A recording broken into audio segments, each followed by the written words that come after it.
تو الاسکا میں اگست 2025 کی یہ ملاقات امریکی صدر ٹرمپ اور روسی صدر پوٹن کے درمیان، اس پر سب کی نظریں تھیں۔ جی بالکل، خاص طور پر یوکرین جنگ کے پس منظر میں۔ مقصد تو بظاہر جنگ کا خاتمہ بتایا گیا تھا، لیکن کوئی باقاعدہ سمجھوتا، کوئی معاہدہ وہ سامنے نہیں آیا۔ نہیں، کوئی تحریری معاہدہ تو نہیں ہوا، البتہ دونوں رہنماؤں نے دعویٰ ضرور کیا کہ زبردست پیش رفت ہوئی ہے۔ ہاں، یہی بات تو دلچسپ ہے، زبردست پیش رفت، لیکن کوئی اعلان نہیں۔ تو آج اسی ملاقات کی گہرائی میں جاتے ہیں، دیکھتے ہیں کہ ہمارے ذرائع کیا بتاتے ہیں، کیا چونکا دینے والے پہلو تھے اور کون سے سوالات اب بھی باقی ہیں۔ یقیناً یہ ملاقات خود میں، جیسا آپ نے کہا، کئی لحاظ سے غیر معمولی تھی۔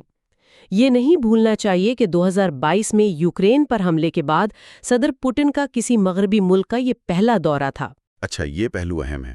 جی، تو اس ملاقات کا انداز، پھر جو بیانات آئے اور جو نتائج یا نتائج کی کمی، اس نے کئی نئی بحثیں شروع کر دی ہیں۔ شروعات وہیں سے کرتے ہیں، ملاقات کے ماحول سے۔ الاسکا میں صدر پوٹن کا استقبال وہ کافی پرتباک تھا۔ جی، رپورٹس تو یہی بتاتی ہیں، ریڈ کارپٹ استقبال ہوا۔ ہاں، اور صدر ٹرمپ نے خود آگے بڑھ کر انہیں ریسیو کیا اور پھر انہیں امریکی صدارتی گاڑی دی بیسٹ میں بٹھایا گیا۔ بالکل، اور ایک اور دلچسپ بات وہ تھی کہ پوٹن نے ٹرمپ کو پیارے پڑوسی کہہ کر مخاطب کیا۔ اچھا، پیارے پڑوسی؟ جی، جس میں الاسکا اور روس کی جو جغرافیائی قربت ہے اس کا حوالہ تھا۔ یہ الفاظ جنگ کے دوران کافی معنی رکھتے ہیں۔ یقیناً، اور یہ سارا منظرنامہ کچھ مہینے پہلے صدر زیلنسکی وائٹ ہاؤس گئے تھے تو ان کا استقبال نسبتاً سرد مہرانہ بتایا گیا تھا، تو یہ بالکل مختلف تصویر تھی۔ بالکل، اور میرا خیال ہے کہ یہ صرف رسمی خیر مقدم نہیں تھا، اس انداز میں ایک واضح پیغام تھا۔ کیا پیغام آپ کے خیال میں؟ دیکھیں، ایک تو یہ روس کی طرف سے کوشش تھی کہ پوٹن کی جو مبینہ تنہائی ہے مغرب میں، اس تاثر کو زائل کیا جائے۔ صحیح۔ اور دوسری طرف شاید ٹرمپ انتظامیہ کی طرف سے بھی یہ ایک اشارہ تھا کہ ان کی پالیسی، ان کی ترجیحات وہ شاید کچھ مختلف ہو سکتی ہیں۔ یعنی اس ظاہری گرمجوشی کے پیچھے ایک سفارتی کھیل چل رہا تھا۔ یقیناً، ہمیشہ ایسا ہی ہوتا ہے۔ سوال یہی ہے کہ اصل کھیل کیا تھا؟ اب آتے ہیں ملاقات کے بعد کے بیانات پر۔ وہاں بھی ایک تضاد سا نظر آیا۔ جی بالکل۔ صدر ٹرمپ نے کہا ملاقات انتہائی نتیجہ خیز رہی، اور یہ بھی کہ کئی نکات پر اتفاق ہوا۔ لیکن ساتھ ہی کیا کہا؟ ساتھ ہی یہ بھی فوراً جوڑ دیا کہ کوئی معاہدہ تب تک نہیں ہوتا جب تک وہ ہو نہ جائے، یعنی بات گول کر دی۔ صحیح، یعنی پیش رفت ہوئی مگر معاہدہ کوئی نہیں۔ ہاں، اور انہوں نے جنگ بندی کے بجائے سیدھے امن معاہدے پر زور دیا، ہفتہ وار ہزاروں ہلاکتوں کا ذکر کیا، اور پھر وہ اپنا پرانا حوالہ بھی لے آئے، رشیا ہوکس کا۔ جی، وہ 2016 کے انتخابات کے حوالے سے۔ بالکل۔ اب دوسری طرف صدر پوٹن کا بیان دیکھیں۔ انہوں نے بھی بات چیت کو تعمیری قرار دیا۔ جی، اور ایک مفاہمت کا ذکر کیا جو امن کا راستہ بنا سکتی ہے۔ لیکن اس کے ساتھ ہی انہوں نے تنازع کی بنیادی وجوہات کو حل کرنے پر زور دیا۔ اور وہ بنیادی وجوہات کیا ہیں پوٹن کے نزدیک؟ وہی پرانی باتیں، یوکرین کی غیر فوجی حیثیت، نیٹو سے دوری، یعنی وہ مطالبات جو یوکرین کبھی قبول نہیں کرے گا۔ بالکل۔ تو پھر سوال وہیں آ جاتا ہے کہ اگر زبردست پیش رفت ہوئی تو وہ کن نکات پر ہوئی جس کا اعلان نہیں کیا جا سکا، جبکہ بنیادی مطالبات پر اتنا بنیادی اختلاف ہے؟ یہ ایک بڑا سوالیہ نشان ہے۔ پوٹن نے ٹرمپ کی تعریف بھی کی، یہ کہا کہ اگر ٹرمپ 2022 میں صدر ہوتے تو شاید جنگ نہ ہوتی۔ جی، اور یہ بیان اسے امریکی اندرونی سیاست پر اثر انداز ہونے کی کوشش بھی سمجھا جا سکتا ہے۔ بالکل، اور انہوں نے الاسکا اور روس کے مشترکہ تاریخی ورثے کا بھی ذکر کیا، وہ دوسری جنگ عظیم کا ایئر برج وغیرہ، ہاں، وہ لینڈ لیز پروگرام کا حوالہ۔ یہ ساری باتیں مل کر ایک پیچیدہ تصویر بناتی ہیں۔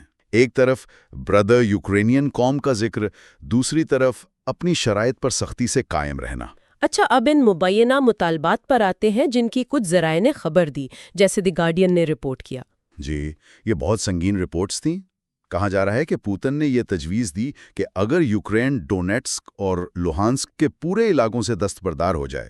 پورے علاقوں سے، یعنی وہ حصے بھی جو ابھی یوکرین کے کنٹرول میں ہیں؟ ہاں، اگر یوکرین ان سے دستبردار ہو جائے تو روس موجودہ فرنٹ لائن پر جنگ بندی کر دے گا۔ اگر یہ رپورٹس واقعی درست ہیں تو یہ تو ظاہر کرتا ہے کہ پوٹن کا مقصد اب بھی زیادہ سے زیادہ علاقے پر قبضہ کرنا ہے، کوئی حقیقی سمجھوتا نہیں۔ ظاہر ہے کسی بھی ملک کے لیے اپنی زمین چھوڑنا ناقابل تصور ہے، خاص طور پر جب اس کی قیمت اتنی زیادہ ادا کی گئی ہو، ہزاروں جانیں گئی ہوں۔ یہ تو پیش رفت کے دعووں کے بالکل الٹ بات ہے۔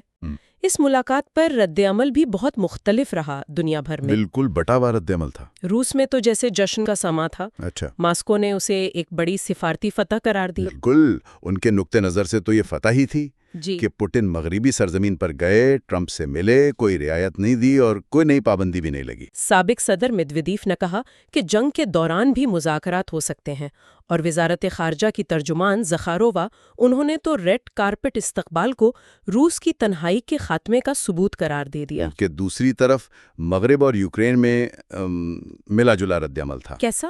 ایک طرف تو کچھ اطمینان تھا کہ چلو یوکرین کے غیر موجودگی میں کوئی ڈیل نہیں ہو گئی۔ صحیح، یہ خدشہ تو تھا کہ شاید پس پردہ کوئی سمجھوتا ہو جائے۔ ہاں، لیکن دوسری طرف ٹرمپ انتظامیہ کا جو ممکنہ جھکاؤ ہے ماسکو کی طرف، اور یہ خدشہ کہ شاید زیلنسکی پر دباؤ ڈالا جائے گا، اس پر گہری تشویش بھی پائی جاتی ہے۔ یورپی رہنماؤں نے بھی رد عمل دیا۔ اور صدر زیلنسکی، ان کا کیا موقف رہا؟ ان کی بعد میں ٹرمپ سے فون پر بات ہوئی۔ انہوں نے مذاکرات کے لیے تو آمادگی ظاہر کی، لیکن ساتھ ہی یہ بھی واضح کیا کہ خود مختاری پر کوئی سمجھوتا نہیں ہوگا۔ ٹرمپ نے انہیں واشنگٹن آنے کی دعوت بھی دی ہے، یہ خبر بھی آئی ہے۔ جی، تو اب یہ پوری صورتحال وقتی طور پر تو بظاہر روس کے لیے فائدہ مند نظر ہوتی ہے۔ کیسے؟ دیکھیں، پوٹن کو وقت مل رہا ہے۔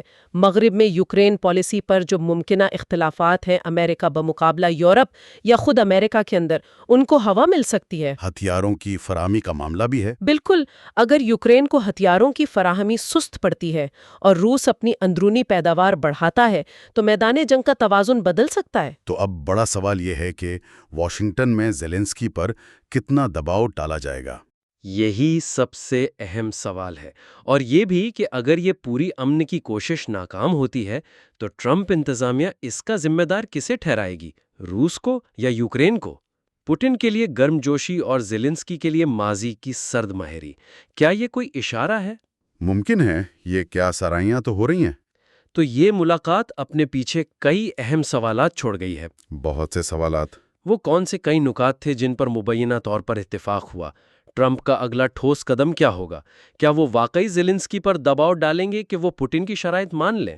اور یہ کہ امریکہ اور یورپ اپنی یوکرین پالیسی پر ہم آہنگی کیسے برقرار رکھیں گے، یہ بھی ایک بڑا چیلنج ہے۔ اور آخر میں پوٹن کا وہ جملہ اگلی بار ماسکو میں ملیں گے، جس پر ٹرمپ نے جواب دیا کہ ہاں، اس پر انہیں تنقید تو ہوگی لیکن وہ ایسا ہوتے دیکھ سکتے ہیں۔ اس غیر رسمی بات چیت کا کیا مطلب لیا جائے؟ یہ بھی ایک دلچسپ پہلو ہے۔ کیا یہ محض ایک رسمی جملہ تھا یا اس میں کوئی گہرا سفارتی اشارہ پوشیدہ تھا؟ یہ سارا معاملہ واقعی یہ دکھاتا ہے کہ سفارتکاری کتنی پیچیدہ ہو سکتی ہے، خاص طور پر جب متحارب فریقین کے بنیادی مقاصد ہی بالکل مختلف ہوں۔ بالکل، اور یہاں غور کرنے کی بات یہ ہے کہ کیا اس قسم کی مبہم ملاقاتیں جہاں الفاظ کچھ اور ہوں، عمل کچھ اور نظر آئے، کیا یہ واقعی امن کی طرف لے جاتی ہیں؟ یا یہ محض تنازع کو طول دینے کا ایک طریقہ بن جاتی ہیں، فریقین کو اپنی پوزیشن مضبوط کرنے کا وقت دیتی ہیں؟ یہ ایک اہم سوال ہے۔ اس ملاقات کے، جس کے کوئی واضح نتائج نہیں نکلے، طویل مدتی اثرات کیا ہو سکتے ہیں، خاص طور پر جب بنیادی مسائل، بنیادی اختلافات وہ تو وہیں کے وہیں ہیں۔ تو الاسکا سربراہی ملاقات ایک پیچیدہ واقعہ، کوئی ٹھوس معاہدہ نہیں، متضاد دعوے، بہت ساری علامتی باتیں اور جواب سے کہیں زیادہ سوالات۔ جی، اور یہ بالکل واضح ہے کہ یوکرین میں امن کی منزل وہ ابھی بہت دور ہے اور راستہ بہت مشکل۔